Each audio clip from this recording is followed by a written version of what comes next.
So guys, कैसे हैं आप सब? आई होप आप सब बहुत अच्छे होकर अपना बढ़िया से ख्याल रख रहे होगे। सो अब हम लोग जाने वाले हैं एक बहुत ही अच्छी प्लेस पे, जहाँ पर आप लोगों को ले चलता हूँ सनराइज़ देखने के लिए। सो वीडियो में बने रहें, चलिए चलते हैं।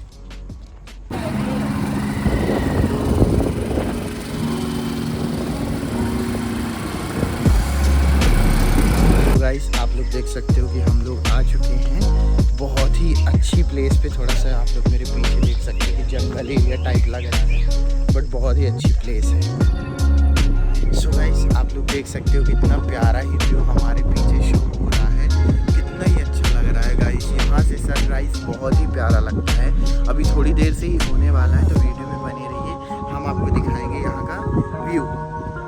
गाइस, आप लोग देख सकते हैं यहाँ से ही कितना बड़ा और कितना प्यारा व्यू शो हो रहा है। आप लोग हमारे वीडियो में बने रहिए। हाय कर दो गाइस।